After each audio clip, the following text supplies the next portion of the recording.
There we go. Woo! All right. Somebody say something. Yo, we can say. All right, we're back. Loads of things. We're back. Whew, wow, okay.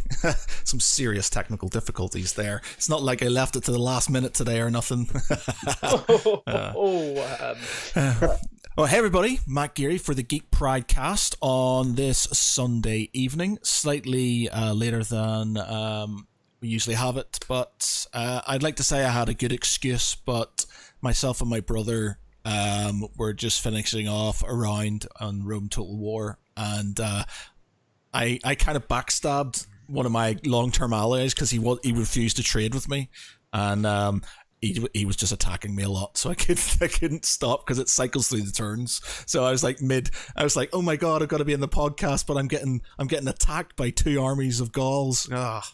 Damn it. Whoa. Classic excuse. Yeah, classic. You think, we weren't waiting or anything for you, Matt, No. So tell me how professional you are, Matt. Well, it is professional. I didn't leave my army to die, and I did manage to kill an army twice my size with the loss of only 300 men to their loss of 2,000 men.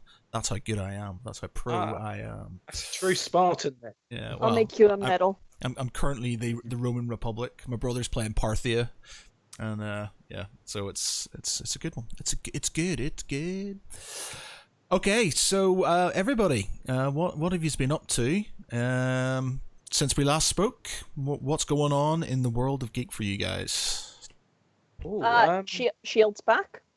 I know I wasn't on last week, so you guys have probably discussed it, but I'm so excited that it's back. Do you know what? The last Shield I saw was Coulson was not Coulson anymore. He was, he was dead, inverted commas, and there was some other guy called the Sarge or something, was it? I think. So I don't know if you kind of kept up to date on it, but if you remember back when they had those monoliths, and they had that one episode where everyone's like fears were coming to life. Right. Well, when Coulson closed that monolith, it created a new version of him on the other side in this other universe. And so basically a new Coulson got spat out in that other universe, and he was like, what the fuck?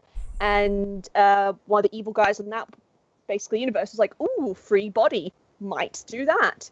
And basically possessed him and took his body.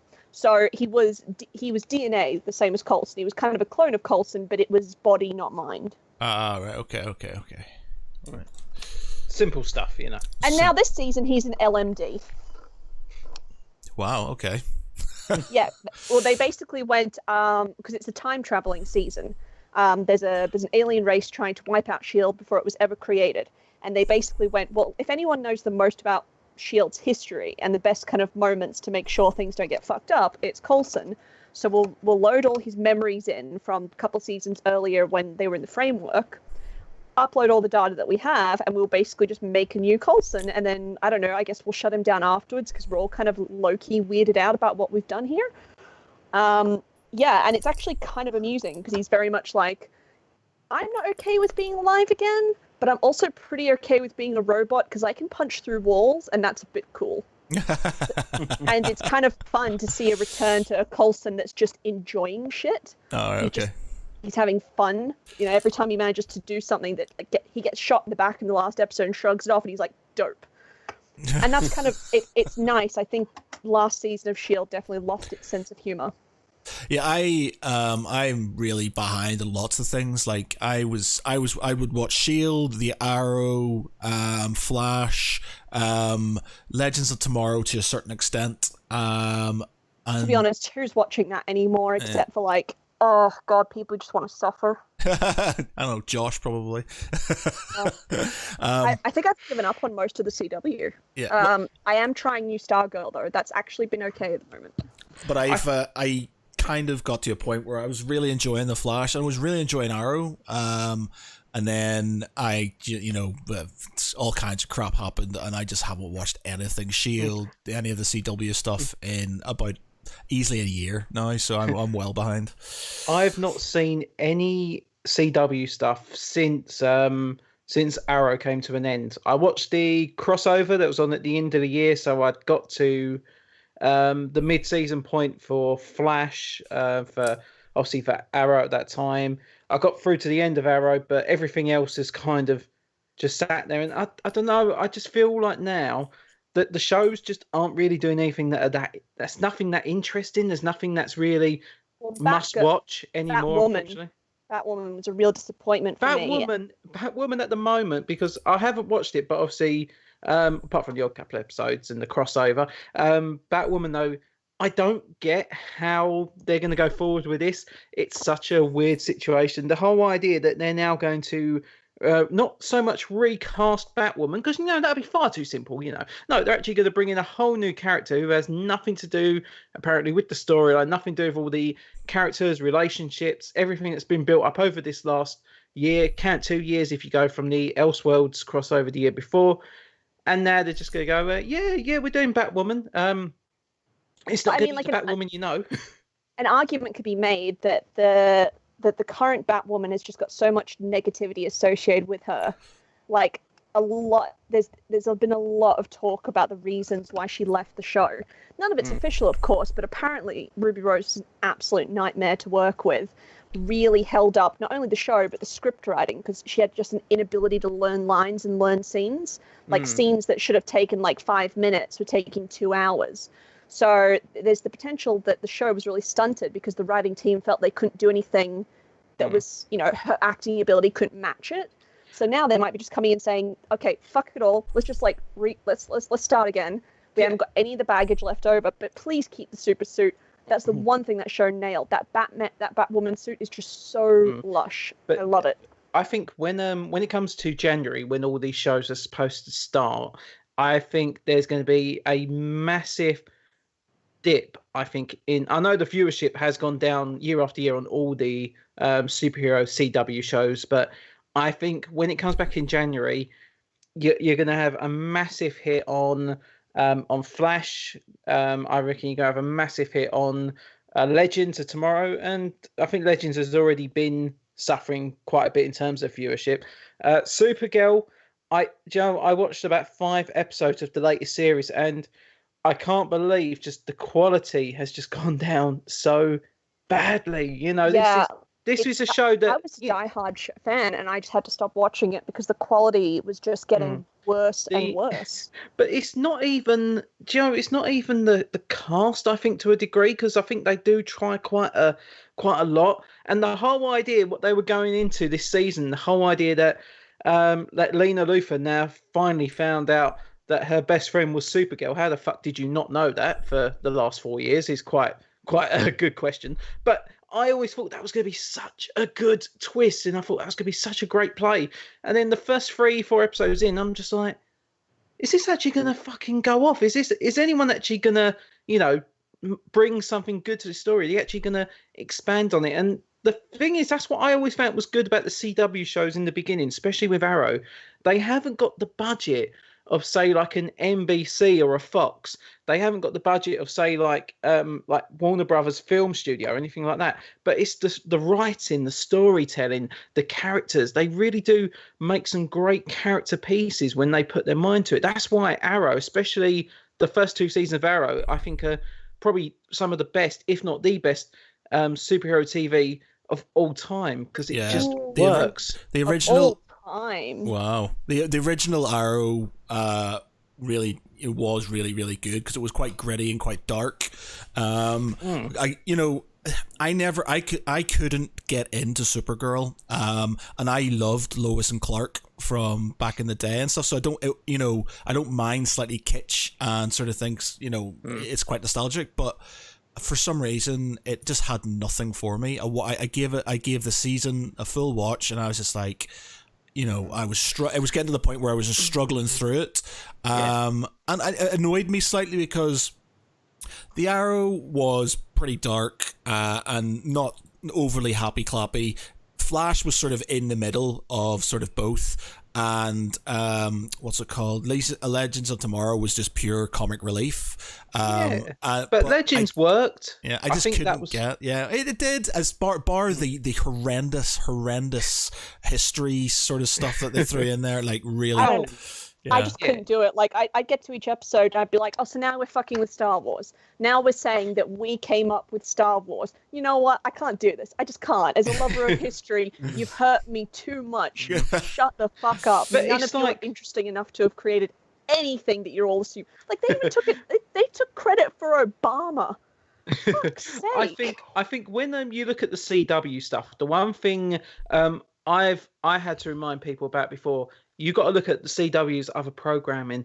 It is pretty much primarily for 18 to 30s. So a lot of these people, they're wanting like the melodrama. They want to have these people coupling, will they, won't they? And I think because of that and because of the channel that these things are on, that does take a hit on these shows. They can't be like the pure comic book nostalgia that I think people have been craving for. And probably, I know you're not going to probably agree with it, but I think Legends is probably the best representative in terms of, they just literally just went, let's just have some fun, let's go a little bit crazy. And I've never seen that show as being serious. I've just seen that as being, when I used to watch the Arrowverse religiously, that'd be my hour of the week where it's just like, right, I'm just going to switch my brain off now. This is like the treat. This is just like, we've just seen what's happened to Oliver Queen this week. We've just seen how Barry's struggling with everything that's going on in his world. Oh, we've just seen how Kara's now trying to hide her identity from her best friend. Oh,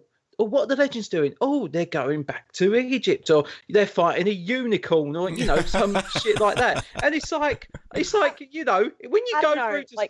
When you have a look, when you compare, like if you're saying that kind of we're looking for a level of ridiculousness that lets you turn your brain off, if you kind of compare Doom Patrol, which has like a scene where they get chased by butts with legs and teeth. It's the most ridiculous thing. If you wrote it on paper, you'd like, that sounds dumb, but you know what? It's an excellent scene. But the show is really well acted and really well thought through. Legends just feels like everyone wrote down 20 ideas, stuck them in a hat, and they pull them out each week and string them together, and they kind of just shrug and go, call it a day. That doesn't feel like a central level of quality that they keep. And that's why, to me, Legends is a pile of shit. And it's a hill I'm willing to die on. Legends of Tomorrow was a show that basically when the CW was getting ahead, they were starting to come up with these characters, and they thought, right, what characters could live out in their own show? Which characters could possibly have their own spin-off? And, people were going, oh, well, the Black Canary's pretty good. Captain Cold is actually quite a good character, but how would you give him his own show? And then, he was the only good thing about that show. I miss him. He was so good. No, I like Sarah Lance. Sarah Lance is still a fantastic character. But this was the thing. You could never give one of them their own solo show. So when they came up with the Legends of Tomorrow, I remember that presentation, just that very awkwardly cut together trailer, and they had Arthur Darvill from Doctor Who came in for like, I think he said he'd done like a 6-hour shoot, and they literally just went, yeah, we're going to do this quick promo reel and we're going to send this off to CW, and if they like it, you're going to be back in a month's time, we're going to start filming this. And it was like, well, hang on, what? And it looked very convincing, but at the same time it looked very cheesy, and I think that's what I kind of liked about it, because Arrow was obviously still the serious show. The Flash, as you say, was kind of like the middle point. And then when they went with Legends, they go, this is the show where they're literally going to dick about for 45 minutes, and they're gonna be the heroes that know what that history isn't really going to know. The saviors behind the scenes. And I was like, okay, that could work. And I think the one thing people have been disappointed about is that it does stand on its own. It doesn't really link like some of the other Arrowverse shows. Even in one of the crossovers, that they made a reference in one of the Legends of Tomorrow episodes. They go, so anyone heard from Ollie? Oh, they're doing their crossover thing. They haven't invited us this year. It's like, that's such a good little throwaway line, but it's like, it's like, yeah, we're going to do our own thing. We're going to do our own 2-part messing about kind of thing. And I don't know. I think when you got a series like this, I think you do have to have a show that is just a bit of a piss take. You got to have something that is a little bit more fun. And I think they were trying to sort of quality. I think they were trying to sort of go for a Doctor Who type feel. I feel so bad for that guy. Was it Arthur Darvill? It basically was like, hey, now that you finally got away from Doctor Who, you're away from the umbrella of that, you can finally spread your wings. So we've written you as David Tennant's Doctor. and we've given you his outfit, and you have a time-traveling ship. The thing Ta-da! is, if you ever see like any of the comics of Rip Hunter, he is like this quite well-built guy. He's got like a massive beard and everything. And when obviously they showed Arthur Darvill, he's got this like little strap beard pretty much on, and it's just like and as you say, he's a bit Doctor Who-esque. But I think that's kind of why they hired him. I think they wanted to go. Just tragic, isn't it? They want people go. So He's with Doctor Who, but it's like when John Barrowman was cast in Arrow, because a lot of Arrow viewers apparently were fans of Doctor Who as well. And the guy who developed the show, Mark Guggenheim, he's a massive Doctor Who fan. So he went, let's get John Barrowman in it. I'm sure we'll get a part. And apparently, John Barrowman was only supposed to be, I think, like obviously the one season character. He was only supposed to be on for a little while. And because obviously his popularity shot up from there, and God, I can't believe it's like 8 years since Arrow was actually on. It doesn't feel like this franchise has really been going for that amount of time, but at the same time, it feels like it's been going on a lot longer. Josh, do you have any thoughts on this? Josh has said, "Geez, Pete, stop talking. Will you let somebody else have a go?" Pete, please tell me your team legends suck. Come on, join the team. Okay. I'm going to say actually, Constantine much better than any of them. Constantine and cancelled. I mean, I've been collecting Hellblazer, Constantine, whatever, since the 90s. Yes, I am not old. And the film with Keanu Reeves does not exist. It really does not exist. I didn't mind. Keanu Reeves is terrible. No. Yes. Okay.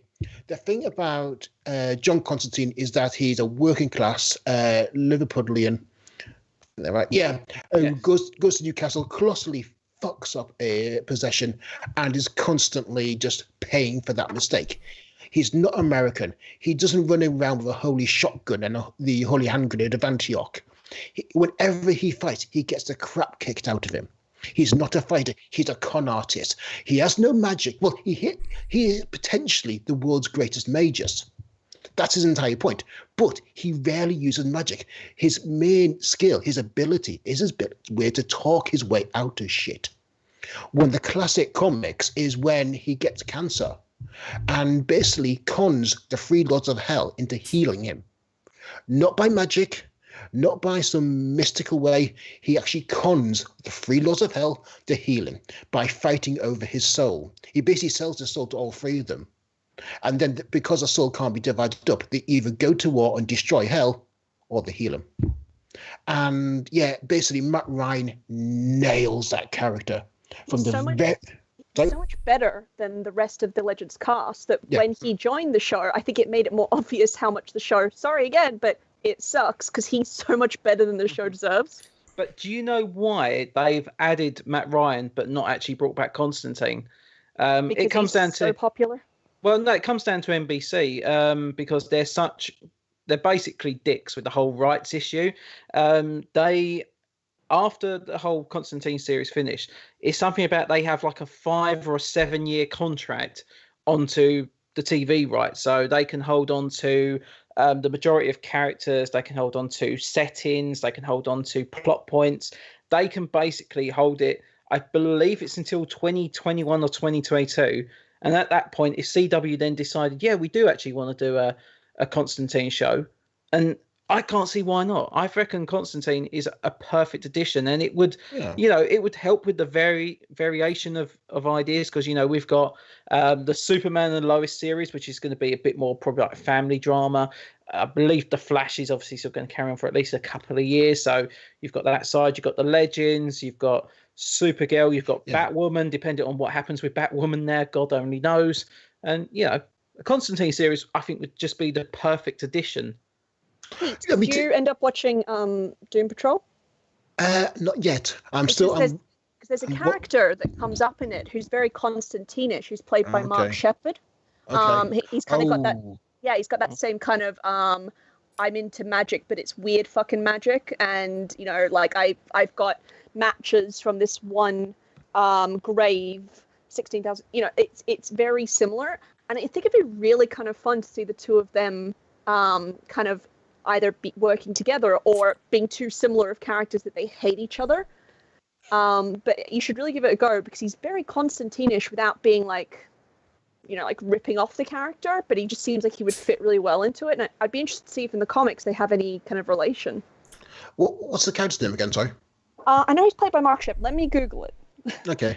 Look, one thing for me is the shows like Arrow and Stargirl and Batwoman, it's not aimed at my demographic, to be honest. I'm mid-40s, and it just doesn't grab me. Constantine does. I mean, if they added that into the CW shows, I'd be happy with that. I would buy into it. But at the moment, they just do not grab me because I'm not the target audience, unfortunately. Talking about things that sort of they've changed for film, that's sort of a good question. What, like, name me one thing, so one character you liked in a game or in a film that they've changed drastically. Sorry, a character you've liked in a game or a book or like a comic book or something like that, and they've completely bastardized them for a film. Rogue, yes. Rogue for me. Rogue has always been this southern girl, you know, bit of a sort of a southern drawl, and what the hell was that? What was that? What I would say in defence. Angry about of course, you defend her, Jonjo. No. I'm not defending it because as of the second film, it's completely undefendable. But I thought for the first second film, it was undefendable. No, let me. I like X2. Anna Paquin, I think, is a fantastic actress, and my idea was, I honestly thought they were going to give Rogue a good character arc. I thought it was going to be like the first film, you know, she don't really show her power, she's a very shy, very retiring character, and I honestly thought from second and third it was going to develop from there. I mean, come on, look at every X-Men film. Halle Berry's Storm has a different accent, so come on, obviously they're allowed to have change. That's an actress problem, not a story writing problem. They obviously clearly never intended to do right by Rogue. Like, if you just look at her original backstory, she was never a wilting flower. Like, even before she had powers, she was still a confident girl. And the Rogue that we got in this movies was basically like, oh, hell, I need a big, strong Wolverine man to kind of, like, love me up. He's, like, twice my age, or little do I know, probably 10 times that. But I definitely want him to bonk me, and that is my entire plot line. I want someone to bonk me. That's it. I care about nothing else, it seems. And it was so infuriating to see as like a fan of the character. Growing up, you know, as a little girl, she was my idol, and I was like, oh my god, I'm going to see Rogue in the film. What's she going to do? She was a victim the entire film. She was a victim of her powers. She was a victim of Magneto. There was no point in that first film where she ever took control and showed us the badass that she could be, and I don't think she ever did in any of those movies really take control.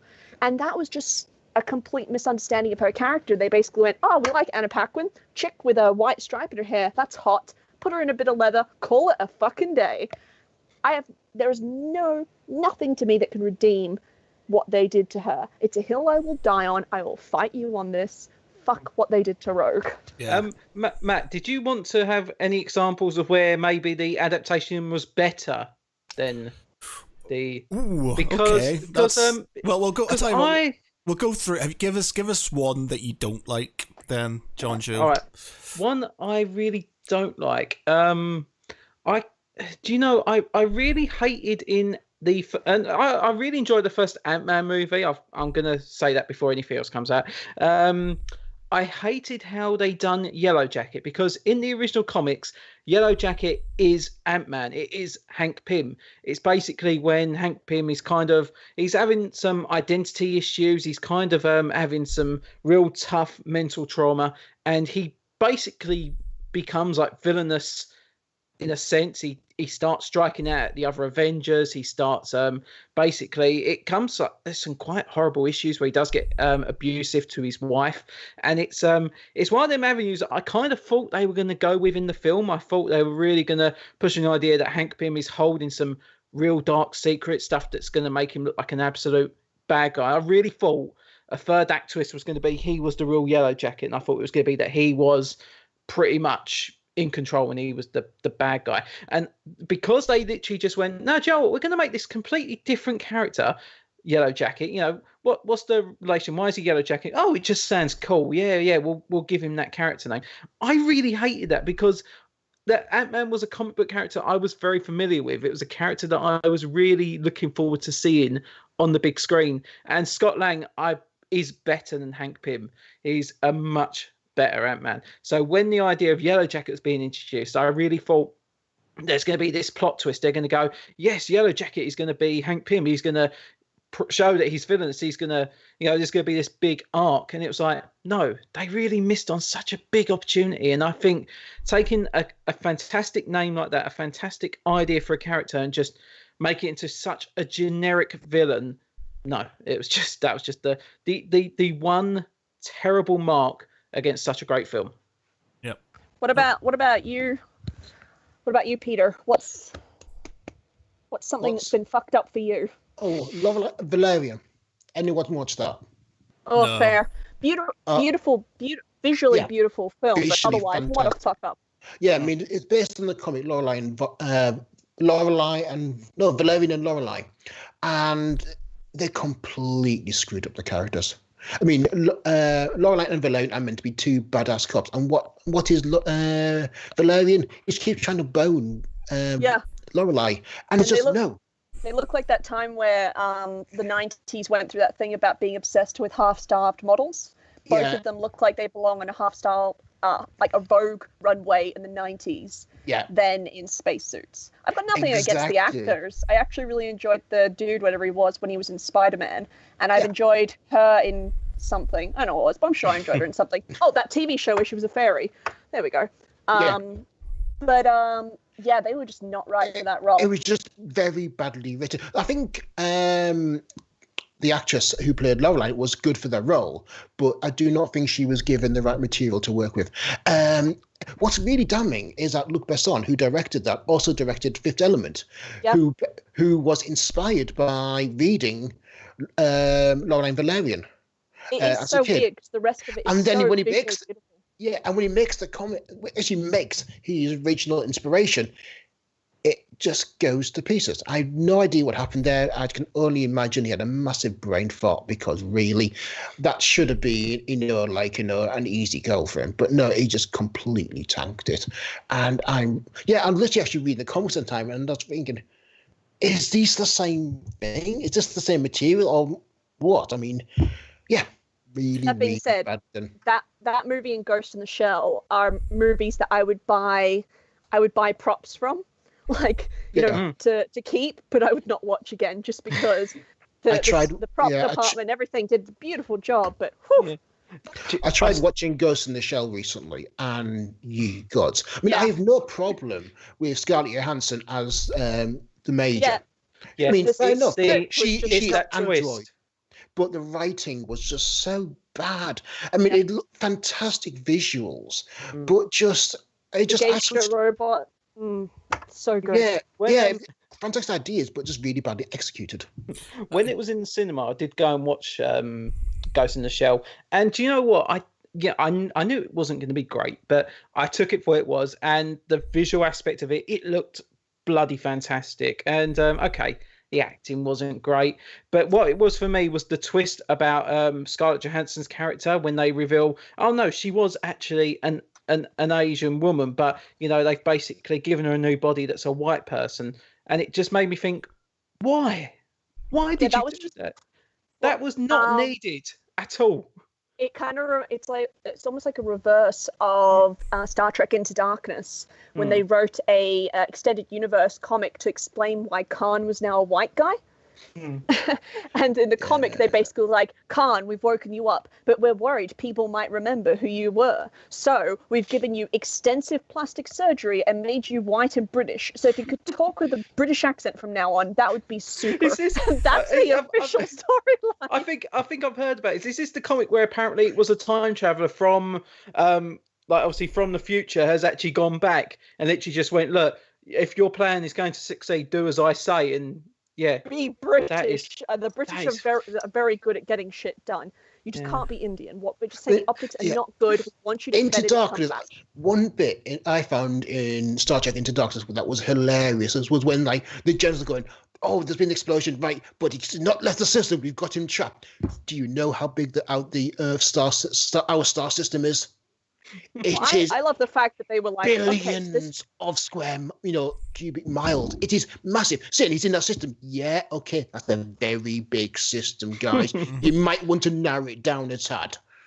I love the fact that when they were like, "Oh shit, he's dead. Wait, no, a Tribble is alive again from his blood. We're cool." Effectively, the problem with that plot line is they've now cured death in the Star Trek universe. They've got hundreds of these augments on ice. If they were just to set up a blood pumping station, no one in the series needs to die again. You don't even need a blood pumping station. All you need is a replicator and that file of his blood to replicate, and then you are good to go. They cured death. I was like, when I watched it, I was like, "Oh, you fuckwits! Did none of you?" Oh, come on. But I think that film would have had such a big legacy if Kirk was just killed in Into Darkness. I don't even want to imagine the backlash from some fans, but I would have loved to have seen a Star Trek 3 without Captain Kirk. No, he's such a good Kirk, and we have been so robbed by not getting the next film that we were going to get because of the contract falling apart for the Chris's. Yeah, I think there's a lot more problems behind the scenes with Star Trek than what they're actually letting on to. Because apparently there was also a Quentin Tarantino Star Trek that was being planned at the same time. Yeah, which is funny because like no Star Trek fan ever. I don't think it was like one of those sentences. I would have watched that. I would have seen that. I would have been there opening night. You know that thing where you're trying to come up with a sentence that you think no one's ever said before in history. And I like to think that someone going, God, you know who'd make a great Star Trek director? Quentin Tarantino was one of those sentences at one point in time. So when the news kind of came out, we're like, okay, right? I want to see that scene where they go, pass my phaser. Which one? It's one that says badass motherfucker. I'd want that scene in it. Yeah. It's sort of good for a Section 31 movie. Yeah. Well, you were talking about sort of replication and stuff, and I'm not sure if this is something we've talked about. So if it is, then we'll move on because I don't want to have a massive conversation we've already had before.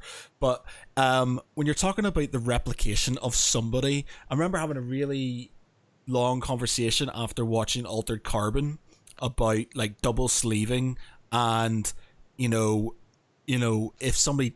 you die and then you get put into another sleeve with your memories sort of downloaded, is that person you, or is it just person with all the traits that are you but is in theory a completely different person? Have we talked about this before? Yes, we have. Well, just to quickly add my 2 cents, it's the same theological debate that comes behind cloning, because the idea behind cloning, as we currently see it, is that the original body is broken down, destroyed, and rebuilt on the other side with the consciousness moved in. So do you die, and a copy of you then goes on to the world? Like, do you continue to live? So that's what I would similar. Say. We're in the conversation. Why not? If we've probably done it before, but why not? But it's just like the way I see it is, if you are cloned, or if you get transported and you're destroyed and a copy comes out, that's a completely different entity. It's a new person. Yeah, it might have your memories, it might have your body, it might look like you, talk like you, and everything. But you will cease to exist, and this other person will move on. That is based on your definition of personality and self. That's why I wouldn't be teleported. As the current knowledge of how we think the technology is going to go, I would currently be like, no, I'm good. The one thing that I see, and I think it's probably one of the best examples, surprisingly, is the first episode of Red Dwarf when Rimmer's brought back as a hologram, because he literally says that I'm not the same Rimmer that you knew. I'm not the person you knew. Yes, I've got his memories. Yes, I look like him, and I know things about him, but I am not the same person. And straight away, that just tells you that this is a replication of a person, but he ain't that person. And I think that line, essentially, it's a digital recording. Yeah, exactly. That's it. It's and it's down to sort of conscious. Well, That's what they're now obviously covering once again in Shield, and they've done that a few times with Coulson. Well, they did it this season with LMDs. Is this a real person? And now we've kind of got this again season of Coulson where it's like, hey, dude, you died, and we're aware that you died, but here's all your memories. We brought you back. We know you're fake, but you can tell that even he, with the knowledge of knowing he's not real, is still struggling a bit with that, like the way that people react and don't react to him.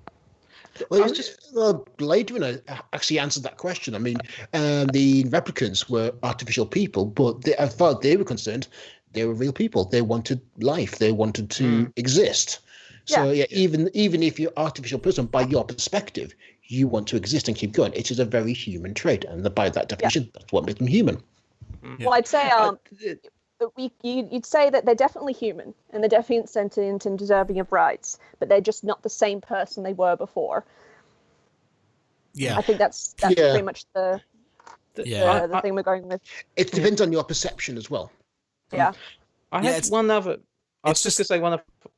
No, carry on, Jonjo. I was just going to say it wasn't so much about a replicant, but there was in Heroes, for anyone that might actually remember this plot point, at the end of season 3, Nathan Petrelli is killed, and basically they have control of Sylar, and they decide, they're going to block out Sylar's memories, and they're going to fill it with Nathan's. They try to do like a mind transfer, and I always found that was the point when the show really did jump the shark. It was like, what the fuck is this? Oh, that was the point here? No, because I kind of had faith in it, and there was points. Yeah, but there was points where the show still had promise.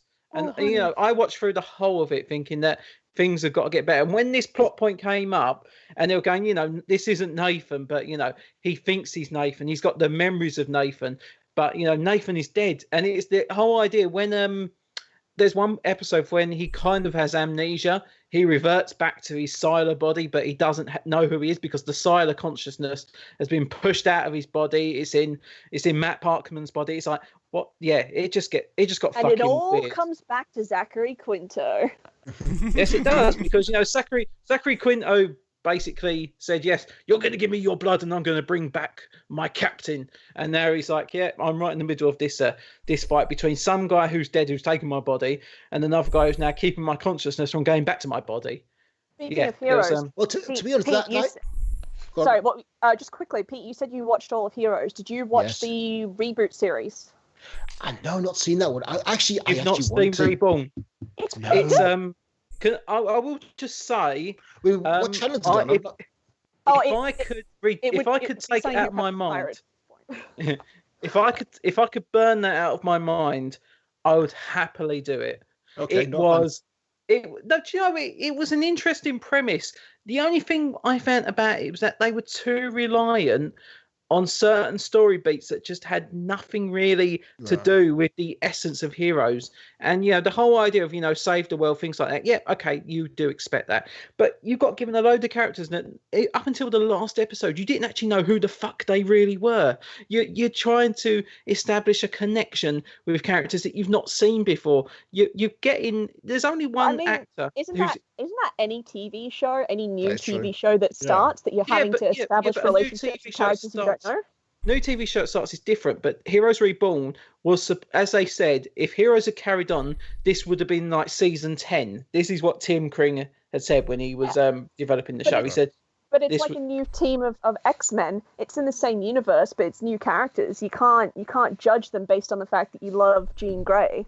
Mm-hmm. And also, as I think as you mentioned before, Tim Kring was intending it to be a rotating cast, like every new season would have a new set of heroes. If that was done, I think that would have been fine. But I think probably for me, I was expecting too much of resolution from the previous heroes. I was expecting to see something, something to come from what we had seen previous. Because when Heroes originally finished, it was like the heroes had finally been exposed to the world. Everyone knew that these superpowered beings were among us, and I thought that could have been such a great bit of storyline. And then when it comes to Heroes Reborn, they've just gone, there's heroes. No one really talks about them anymore, though.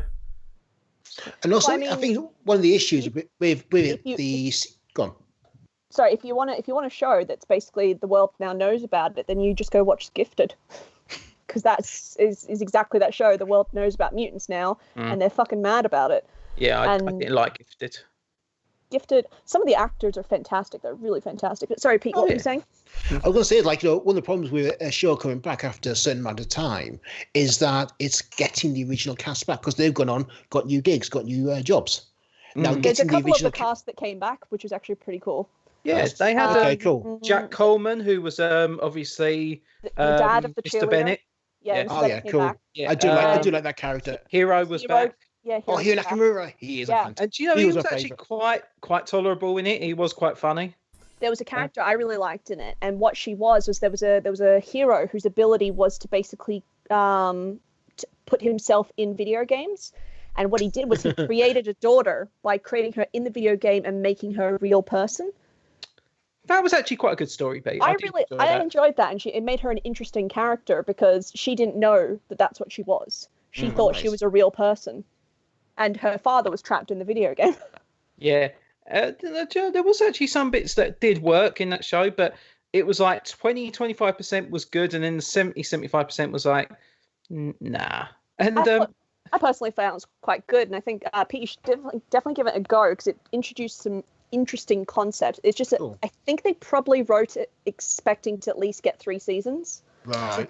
but the horrible It thing, left a lot unfinished. when it finished, and obviously they said, oh, there's no season 2, there was that horrible interview with Tim Kring. He went, yeah, I always pictured this as a one series return. It was like, no, you did not.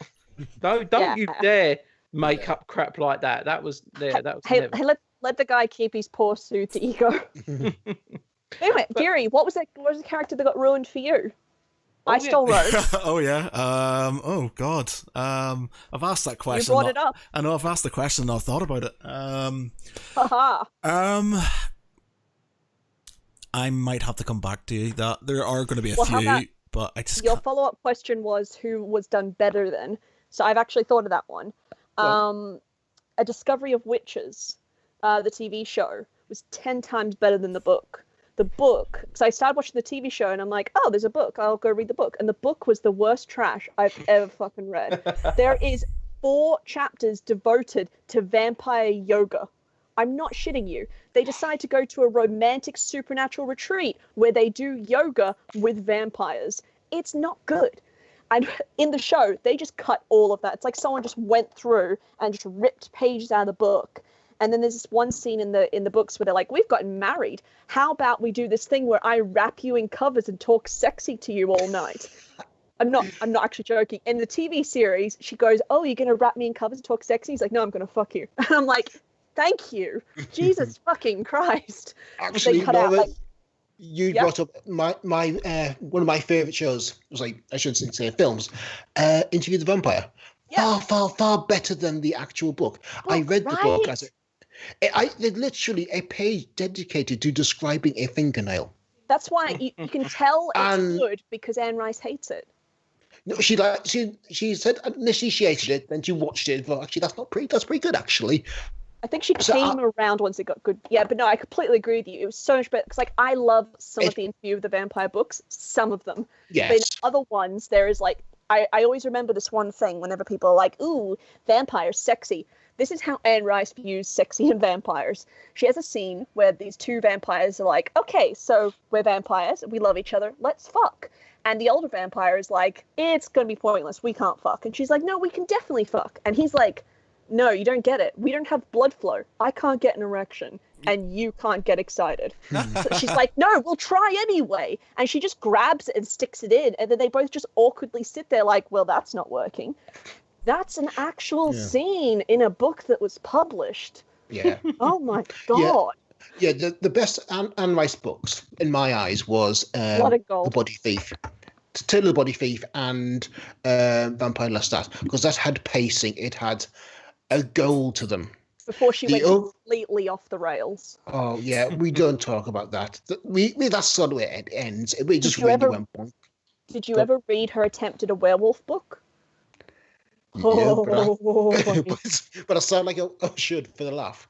Let's put it this way. I'm a big bibliophile. I believe books to be sacred. I have a very big library. There are probably about 2 or 3 books in my life that I've ever wanted to throw in a fire because I don't think anyone else should have to read it. and that book was one of them. Because again, she just got weird with the sex again. She just got weird. She was like, there's this one character who's like, hi, I'm just this random woman who lives in the forest, and I'm really down to fuck a werewolf, but only while he definitely still looks like a wolf. And then they had like a 3-chapter long, really extensive sex scene where she's like, I love that wolf dick. And I'm just like, what the fuck is this? And just yeeted the book across the room. And then I went and picked it up afterwards and like, I can't sell it. I can't donate it. No one should have to go through what I've just been through. Fire. Into the fire. I am going to confess something. I'm a massive book nerd. We have bookshelves of it. Until my youngest came along, we had our own dedicated library in the house. That's how much of a book fan I am. Now, my daughter has got a book she was given. And it was basically a Hello Kitty book. She's only about 7 or 8 at the time. And the gender stereotyping was god-awful. And literally, it was just so cringe-worthingly, nauseatingly 60s and really just 10 steps backwards into what girls can and what do. Literally, I'm not going to play with the boys because they're playing football and that's a boys' game. I'm going to play with my girls and we're going to form a girls' group that's girls only. It's just like, no. But, I mean, and there's so many examples of that. Literally, we've got an open fire. So, right, that's going in the fire. My daughter does not know that. She thought it just got lost. But literally, I'm just like, no. Sorry, no, we're not reading this. You're just like, holy Jesus. For the good of your cultural and sociological development, that has been burnt. And you don't know about it, Ada. And when you listen to this, I'm really, really sorry. There was another book like that, which I'll rant about later, because I actually ended up having to make a list on my phone of all the various different ways that this book, which was meant to be about dragons, so this was really upsetting, referred to this guy's dick.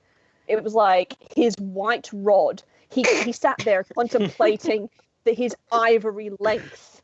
And honestly, there's like 15 different awful descriptive words like that have me howling. But yeah, I'll just... Oh, here we go. I have the list. Ivory tusk. He freed his yard and his blacksmith's hammer. What? This book won an award. What for? Writing. My library. That's a sex award. Oh God! I picked it up because I was like, oh, it's a book about dragons. I love that, and it's got under these awards. It sounds great. And the book again, the gender stereotypes, the horrific things that happen to the character and to the story, the fact that he fucks a dragon's wound. It's awful. I threw it in the bin. Anyway, on that happy note, what were you saying, Gary? Yeah.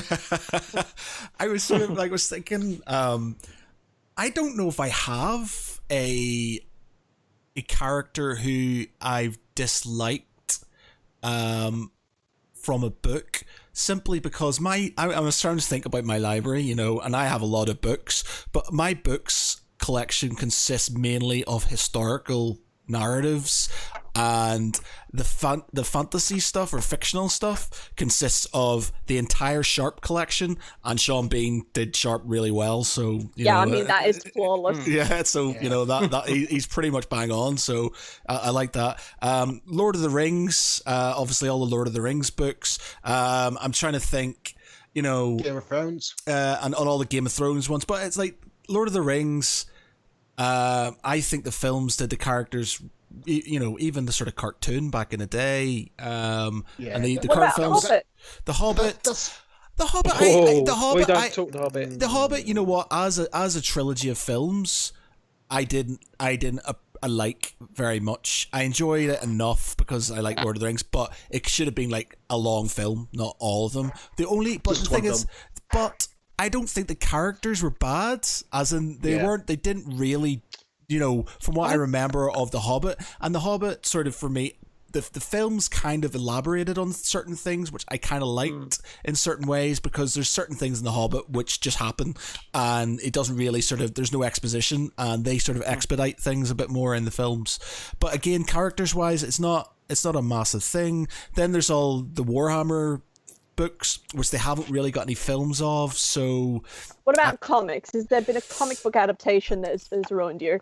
Man, take the easy. Go with like Green Lantern or the original Deadpool. You've got this. No, it's there's just easy answers there. I know, but the thing is, I was never a massive comic book nerd. I was like into like I said, I grew up reading Sharp and history stuff, and I had some like Star Wars comics and stuff, so the Crimson Empire and things like that. But and I had some of the novels, but obviously they haven't really been made into films, so I can't really sort of compare. So I was like Marvel and DC, and it's the Dark Horse stuff I was more into because they did a lot more Star Wars stuff back in the day, but I only started getting into that in the last sort of 15 years. So even then, I've always been, I collect games and I collect sort of models and I collect the things, but comics books were never a massive thing for me. So it's wait.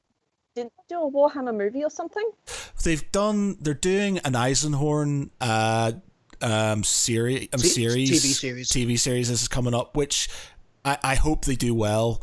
The thing about Warhammer is it has, as much as people like to mock it for the game, it has one of the deepest, most sort of elaborate stories behind it that I've known. It dwarfs Lord of the Rings. It's so extensive. There's so much in it, and there's so many characters, and it's so epic. And the problem you have is that you need to do it right, because if you don't do it right, it will kill it completely, because there's so much in there, and there is so much depth that if you do anything, if they just throw it out to anybody, it's going to be pants. It would need to be an HBO sort of BBC sort of thing where there was a lot of budget going into it to do it properly. Like the Horus Heresy books, which there's like 50 odd of them and counting, and they're into the last 10. They would easily need to have something with a massive budget, because it's so like there's so much going on. It's very extensive. Yeah, it is very extensive, and so it's just like, everything I've got. I can't complain about history because history's history. I can't complain about Lord of the Rings because I like the characters in Lord of the Rings. Can't complain about Game of Thrones. I think maybe I'm trying to think in Game of Thrones. Towards the end, the series Game of Thrones, Jaime's character and Cersei and stuff like that, because I don't know what's happening at the end of the books, obviously, because he hasn't finished them, so I can't really make a massive conclusion on it. But the characters were all right. He has deviated from the books quite a bit, and like in parts where they had like consensual sex, he made it rape, and then like a whole bunch of weird stuff that the showrunners did. So you could probably confidently say that no matter how he ends the books, it won't be like the show. No, especially since the feedback on the show's been so bad. Yeah. I don't think so. But the thing is, I like Littlefinger is one of my favorite characters. Never would have guessed. Eddard Stark. Obviously, I like, when I play games and stuff like that, I'm always the good guy. I'm always the sort of honourable guy. I find it very hard to sort of, to do the backstabbery and stuff like that. It's just not my nature, even in games. I can't just force myself to do it, because it's like, I feel bad. I have this guilt complex, or it's like, I can't do it. So I get messed up every time in games, because people are perpetually going, yeah, man, it's okay, don't worry, we'll be friends. And then they stab me in the back, and I'm like, God damn it. But, like Eddard Stark. I love nerds like you, because every time someone comes out in the media and they're like, video games cause violence, I just think of nerds like you. They're like, but I'm just here to be good. Yeah. I don't want to be a bad person. I can't do it. I can't even be an asshole in games and stuff. It's like, even when I play a RPG, I'm always sort of thinking about the repercussions of what I'm doing. Like, I might be a bit stern, or I might have to do things for the greater good, but if I can justify it to myself that needs to be done because it's a good thing, then that's fine. But if I think if that's a bad thing, I can't do it. I can't play through RPG computer games as the bad person. I have to do the nice thing. I have to say hello, and yes, I will will help you with that quest and stuff like that. I can't tell people to bugger off and stuff. Can't do it. It really. Whenever I play the Star Wars video, I always play as a Jedi because I do not want to be Sith. Yeah, I'm a Jedi. I'd like what they expect. And also, when I was playing the Witcher 3 video game, you get to a point, I think, in the Blood and Wine DLC, where basically Geralt is just like relaxing with Yennefer in his own vineyard, and I thought, you've been fooled. That's the end point for me. I'm not going to play this video game anymore because Geralt is happy with Yennefer in his own vineyard. He's chilling out. Game. That's it. Game over. Yeah. I mean, there's more stuff for me to do if I wanted to. There's more contracts, more missions. But you know what? No. That's it. Thank you for spoiling the end of the game for me. Yeah. I just can't. Oh no, that's just a side. No. Do you know what? I just have this image of when you got to that point, you've just closed your eyes for 5 seconds. Right? Yeah, that's it. That's how I'm seeing the end. You just like blindly got the disc and went, "Out you go." Yeah, pretty much. Like I remember sort of this is completely going off topic, but you know we might as well go with it. But I remember sort of playing Dragon Age 2. What was the one that had the sort of the pirate woman? I can't remember her name. I think it was number 2. Yeah. And well, I remember sort of like I basically got really in depth with the pirate lass. I can't even remember her name, very long ago, but sort of in that as sort of a relation. This is why I know what in depth means. Yeah, so I was just like, wow, this is sort of. But then the thing is, I was being friendly to the mage, and the mage turned out to be gay, so he fell in love with me, and I was sort of inviting him over to my house, for being a mate.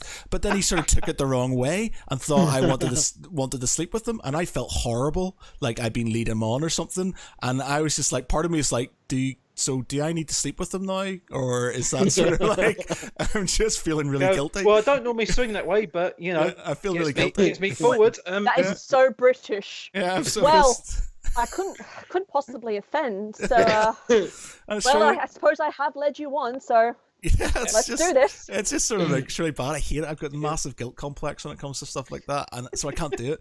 So yes, Eddard Stark. The fact that he is literally straight down the line, especially in a place where backstabbery is the sort of the name of the game, he can't do it. He has to literally play by the rules and he's an honorable person, and I see myself as that sort of character. I'm an honorable person. But conversely, I think Littlefinger is an amazing character. I couldn't do anything that he did, but I think as a character he is really good, and they play it really well in the books and in the series. The only bad thing is that they kill him off in the series, and I think that for me is a massive error on their behalf, because I think it was all right. No, I think that was a natural conclusion for that character under Stark, given what he manipulated and what he did through his schemes. When he met Stark, they realized you killed Eddard Stark. And basically given everything it was an easy way out. It was an easy way out. The books are so, and this is what annoys me about it, or ending so early. I don't think I would have been so annoyed if he'd been killed eventually, but because he basically, his machinations and his sort of he basically created the game. He was the games master. He basically was moving all the pieces around. He was the person who created everything, and it's like that, more so in the series than in the books. But in the books, he is obviously behind things, and it's like he created so much, and then for him to suddenly just be, find out, all right, let's kill him. And it's just like, no, because he had such a good direction. In the end, you had an amazing ending with that guy, and I did a video on this, ladies and gentlemen, if you want to read about it. But if he had the best ending ever. And I remember talking to Finn Jones, who played the Knight of Flowers,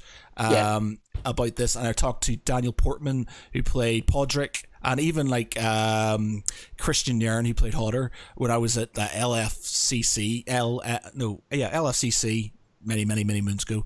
But I said to them, the best ending to this series is going to be that you have this thing where you have Jon Snow and Daenerys, and they sort of save the world, they save Westeros, and they're just about to get married, or something happens, and then and then bam, Littlefinger comes in, stabby stabby, you're dead, something happens, and then the last scene of the entire thing should have been Littlefinger sitting on the throne with his head down, and the camera would have panned out, and then he would have looked up and he would have had that smirk, and you can see that smirk on his face. He just had that little smirk, and then it would have ended, and that would have been it, and that would have been the world. We would still be talking about it now instead of trying to suppress what was a horrible ending to a series.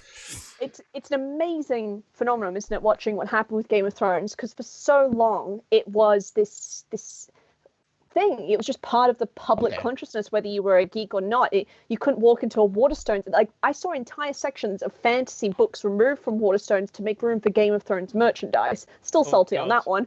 But it was everywhere. It was in everyone. It was everything. It was what everyone talked about. And then that season came out, and the conversation just stopped. There was like a month where everyone was mad, and now they just won't even talk about it. I don't think I've ever seen anything like it. The thing is, I don't hate the last season. I think there is a lot of wrong. I think there is a lot of wrongdoing, and I think let me explain. This is going to be good. It's definitely the weakest out of all 8 seasons. I'm not gonna deny that side of it at all. But I think with season 8, it was one of these shows that I think there was a lot of pressure to wrap it up, and to. There was a lot of pressure for them to wrap it up so they can move on to Star Wars. It wasn't anyone else giving them pressure. It was their own pressure. They wanted to be done with it. They should have given it to someone else. But I think it was selfish twattery. But I think that reflected on the writing team, on the cast, and they were the writing team. They were the writing team. That's the point we're making. The writing team went. We could get. We're going to be given the script for Star Wars, but it's going to clash with Game of Thrones. So we've decided to make this a shorter season. We've decided to tie this up because we don't want to be involved anymore. They could have handed it off to someone else. But I think what there was is that there was some good set pieces. There was things that really did work for me. And I think one of my favourite scenes in the last series is in the penultimate episode when you've got Daenerys there and she's on the dragon, and just all of a sudden she's going from this she's seen as this respectable leader, but she has got clashes. There's times when if someone goes against her, she's just straight away like, no compassion, they're gone.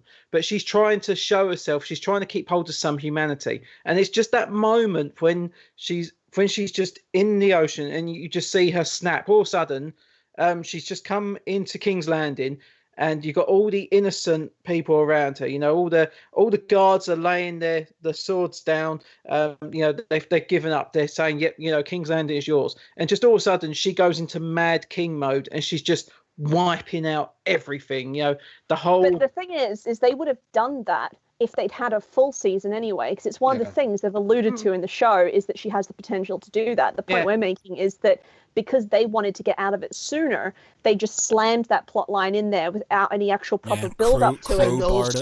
There were always hints in the previous seasons about Daenerys turning to the dark side, for want of a better word. But the way it kind of appeared in this final season, it just was too abrupt. It wasn't. It should have been like a gentle, incremental increasing rather than straight up. And that's because of the bad writing. All the things that you've loved about that season would have happened in an extended, proper season that we basically.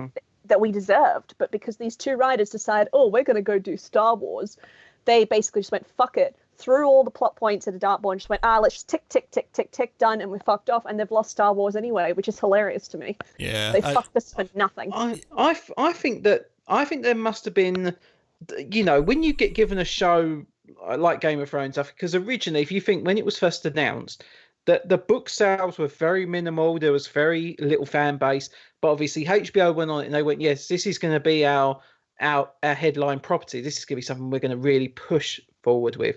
And after that first season came out, and you saw the viewing figures pretty much double from the beginning of the season to the end of the season. It just grew momentum. The day after the premiere, they announced season 2. By the end of season 1, they went, we've also greenlight season 3. I don't think that Benioff and Weiss, I don't think they were ready for a full-on commitment. And I think when it eventually come to the point, they go, well, actually, we might have to see this show all the way out. Because I remember the first reviews for the first season of Game of Thrones. The thing Benioff was, the problem was they were very good at adapting existing material, but they struggled with creating new material, and that was their greatest flaw. Plus, there's the ego of staying with a project that you don't want to do, because the shows constantly have showrunners, like Discovery has had showrunners leave because they don't agree with the direction it's going, or they want to do something new. If you're not passionate about the show anymore, and if you're not going to give the fans what they've given you back, quit. Move on to your next passion project and give another writer a chance. But they tried to screw us all out. They didn't even turn up to San Diego Comic-Con because they knew people were so mad. What was telling for me with Game of Thrones was, like, I think it started, was it 10 years ago? No, before then, no one talked about. Yeah, no one talks about fantasy. And then on the school run, people were talking to me about these fantasy books, which has never happened before. And then, like you say, season 8 ended. Silence. Yeah, it's true. And literally, it just went. It's been the weirdest thing. It should have been the end of Game of Thrones, and this is what annoys me about it, because the end of Game of Thrones should be something that should have been like, holy shit, what the fuck just happened, and it should be talked about. In a good way. Yeah, but like, it should be something that should be talked about for generations to come, but it wasn't, and it went out with a whimper. It did. It went out with it a also whimper. It should have sparked like interest in other, like, fantasy trilogies. I mean, Fabian Hobbs, the Realm of the Enderling series, like, with the Royal Assassin trilogy, that would be perfect. As the successor to Game of Thrones. Although, let's be honest, it would be deeply depressing to see that on show, because like, the main character of that series never had a happy ending. No, he is repeatedly fucked. Nothing mentally, ever good happens physically, to it. I had to stop reading it because I was just like, something nice. When did you stop reading it? The Fool's Saga, the Fool's follow-up sequel saga. Read the following saga, because that is basically Fitz getting his shit together, and basically, and things coming back. There is a sad ending, but it does make sense for the character. The point you're making, Gary, that it would have been so much better if Game of Thrones had gone out properly and opened up new. Because I mean, before the final season, there was talks of prequel shows, and there was going to be Game of Thrones prequels 1, 2, 3, 4, and 5. After that last season came out, they just kind of went, "What? Sorry, I don't know." The thing is, if you look at 2019, there was a lot of big shows that came to an end in that year. That was a very finite year. I mean, the very wide genre of TV shows as well. One of my favorite comedies, Silicon Valley, that came to an end last year. I think that was fantastic all the way through. Big Bang Theory, yes, Big Bang Theory really did suffer after I was on it, and I actually liked it. The last episode was good. Well. The last episode was actually really good. I did enjoy it. Yeah. Have you ever watched the episode where they removed the laugh track though? I've seen the ones where they add in Ricky Gervais laughing. Yeah. No. If you remove an episode of Big Bang Theory, basically, especially whenever Sheldon's talking, and you remove the laugh track, it becomes very less a comedy and very more people mocking someone with clear autism. Like, you watch it and it becomes deeply, deeply uncomfortable, and you're just like, oh no. And after I saw that, the whole show was just gone for me. Okay. What was there was that other fantasy show that came out that it had Manu Bennett in it as a I know when you're on about. I can't think of it. He talked about it as well. What's a shame is that one was. I actually Shannara Chronicles. That's it, Shannara Chronicles. Weirdly produced by MTV. That was the whole thing. But I think that one, if he'd been given a chance, could have been more fun. But it definitely kind of struggled a bit on its writing. I'd love to see more shows like that. We should have gotten that out of Game of Thrones. More shit like that. More shit like maybe Legend of the Seeker, them having another crack at that. Instead of just like them being like, oh, fantasy shows, Game of Thrones failed, so we just won't do anything more for a while. No. Yeah. Game of Thrones didn't fail. You made so much fucking money off Game of Thrones. It was the last season failed. I don't think it's so much about the failure of the last season of Game of Thrones. Fantasy shows have to have such a massive budget, and if you look at some TV channels now, they like to look at cutting corners. They like to look at more like creative ways of getting a show on, and it is more like Netflix now that are willing to put down the big money. But for these look shows. what the Mandalorian achieved with their I was budget. literally about to say the Mandalorian with the screens they've put Green up in screens. the background. Yeah. No, not green screens. They're actually projections. Live projections. And isn't that until I saw that thing, I had no idea how realistic do they look? How much depth was in them? Really impressed. But when I watched The Mandalorian, I think that was one of them shows that I watched it on a 4K TV. Watched it with like the HDR, and it looked like you was literally there. It looked so good, so beautiful, so crisp, and you don't see a lot of shows like that. And you know, I think even like watching the Witcher at the obviously at end of last year, beginning of this year, that again, if you watch that in a full screen and everything, it looks astounding. It's such. I think sometimes it's good to have a show have its budget cut, because sometimes it forces them to really refocus on their writing. Because Shield had that problem where they were just getting bigger and bigger sets, and the show was getting ridiculous. And then they kind of got told, look, you're going to get 2 more seasons, but on like a quarter of the budget. And the writing and the character development and the time they spent on the characters really upped itself. And I think sometimes that's what they need to do, because it can be really easy to be bogged down in special effects and cool stuff.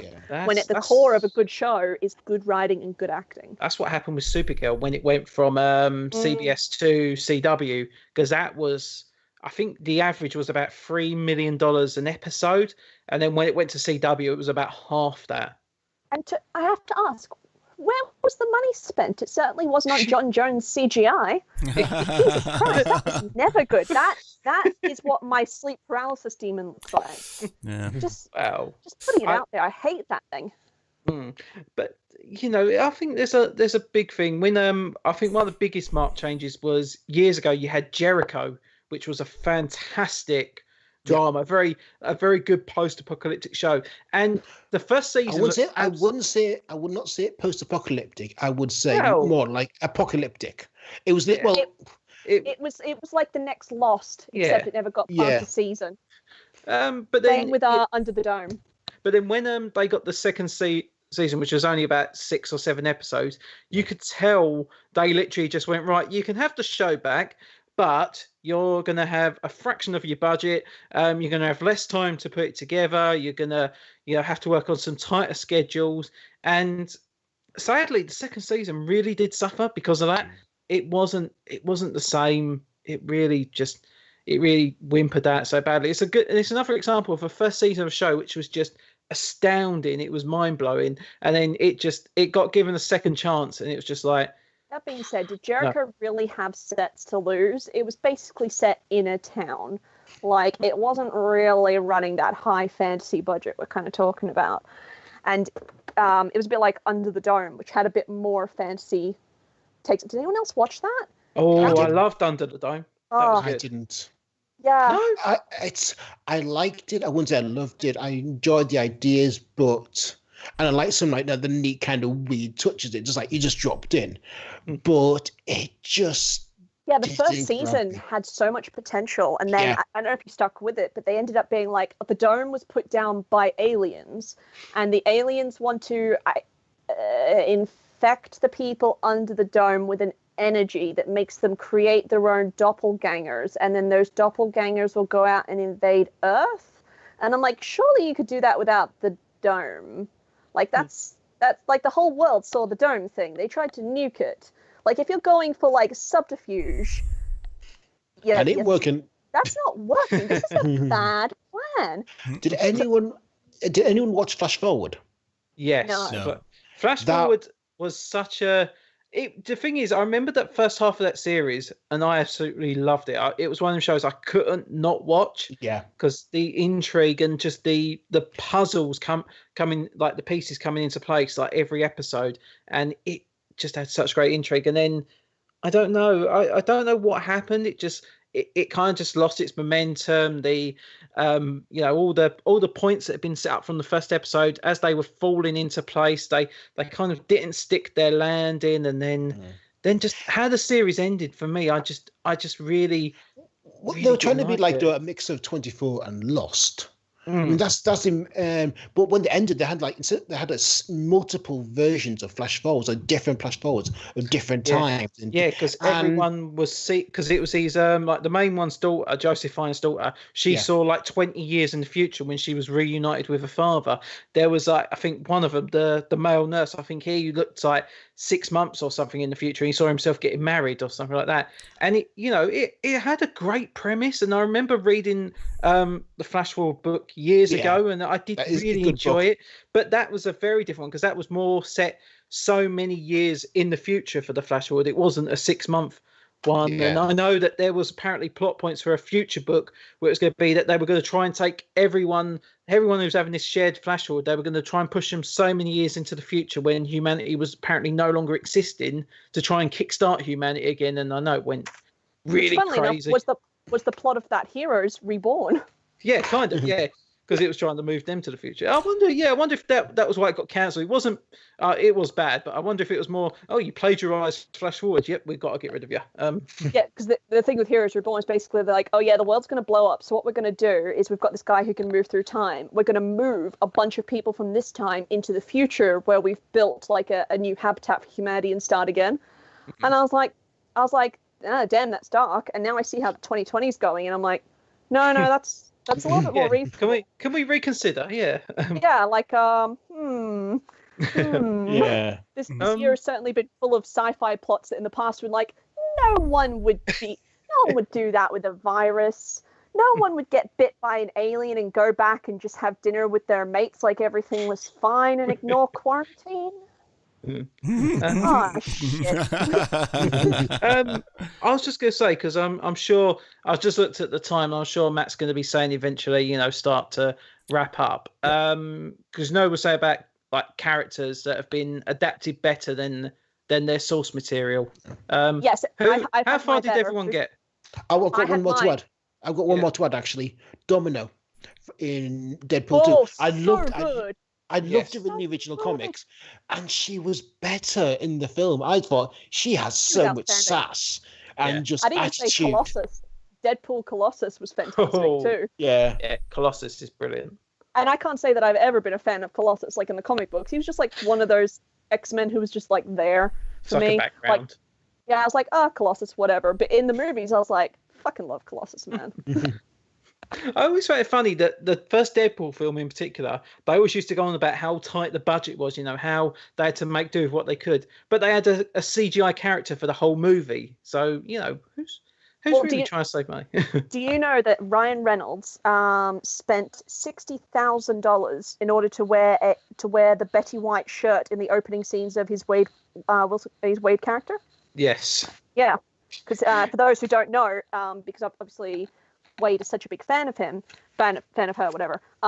They wanted to wear the shirt, but they needed permission from the estate, and the estate was like, pay us or pay up. And so he paid $60K out of his own pocket. I think they donated it to a charity just so he could wear this one tank top in that one scene where he beats up that one kid. Like, the dude is dedicated to his love of that role, and I wish we had more actors like that. I think what makes Henry Cavill's Geralt so good.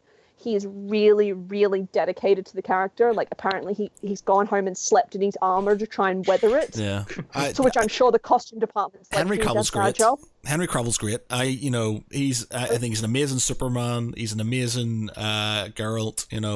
I rate him in most things. I don't think there's anything I've seen him in I thought, I don't like that. Oh, have you heard about season 2 of The Witcher? No. Yeah, basically, there's obviously going to be a season 2, but the storyline is going to be in a single timeline. It's not going to have multiple timelines. Thank goodness. I always assumed that that's what they were doing, because with shows like that, they tend to, once the story plots finally converge in one time period. Yeah, and that's kind of what they did. I can't wait to see what they come up with to explain the fact that Jaskier has never aged, though. Because when they got pointed out to that after the show was made, they're like, oh shit, we forgot that. Like, it wasn't even a deliberate thing. They just forgot to age him. Maybe he had some of Khan's blood. That's what it was, you know. So he stayed immortal. Or he's just secretly a Witcher. Yeah. I reckon they'll make him part elf or something. Yeah, possibly. Yeah, just for the aging. But I just love the fact they were just like, oh shit, we forgot. Before Jonjo goes off on another one, I'll say we're probably gonna have like three more minutes, and then we're gonna call it an evening. But before we leave, what else have you got to say to them? No, I was just gonna say, talking about like characters that I think was better than their original counterpart. I go back to. Before anyone jumps on me, I'm not talking about Batman and Robin. So my character I would have to pick is Mr. Freeze, because in the 1993 episode of Batman the Animated Series, they bring in a Mr. Freeze that has never been done before. It's always been seen as a very gimmicky character. He's just, he's literally got an ice gun. He says stupid lines. And, he just freezes the road so Batman can't chase him in his Batmobile. Shit like that, especially when you look at the Adam West series. But in Batman the Animated Series, they make this character such a layered and very complicated being. They show you someone who isn't intentionally trying to be evil. He's not trying to do anything potentially on purpose to harm anyone, apart from the guy who basically made him who he is and killed his wife. But it shows someone who is tormented. He's suffering. This is a guy who he's in his mind. He's only trying to do what he thinks can help bring his life back to normal and bring his wife back. And I remember watching that when I was a kid, and I really didn't get it at first. I remember looking at my cousin, and he was almost in tears. He was about 5 years older than me. I went, "What? Like, why are you crying?" And he went. You don't get it, do you? But when I watched it so many years later, it did hit me, because you start reading into these story beats a lot more. You start understanding these characters, and when you see the accident that turns like Victor Freeze into Mr. Freeze, that whole scene when he's trying to obviously stop the like this his finances from basically unplugging his wife, from stopping his research, trying to pretty much basically sentencing her to death. It is a horrible watch, and it's one of these characters that you never really root for a villain to win, but if you thought if someone should win, you always go, yeah, Joe, I'd back him. He almost lost his wife. He's basically lost his touch on reality. He can't even go out in normal temperature. He has to be in sub-zero conditions all the time just to survive. And I always felt that this was a character that had suffered to get to the point where he is now, and this is a villain that you could truly understand his motives. Yeah, and that was one that stuck. Without being a Warhammer fanboy again, if you like stuff like that, Jonjo, you should read the Horus Heresy series in Warhammer, because the characters, the characters basically have this sort of, a lot of them, it's basically about a civil war, and half of them sort of turn against the Emperor, and the others sort of stay and fight for him. But the ones who turn have so much depth to them, because they're not just turning because they want to be bad guys. They're turning because of the fallibility of the Emperor and certain things that he's done and certain stuff that they can't agree with. And it's so good, because it actually makes the bad guys sort of relatable in certain ways. There's certain things that they do that you're like, all right, that's beyond the pale, but you can see them struggling within themselves, because they what they think they're doing is the right thing, and it gives such a good layer to the bad side of the Horus Heresy, to the point that there's a whole thing.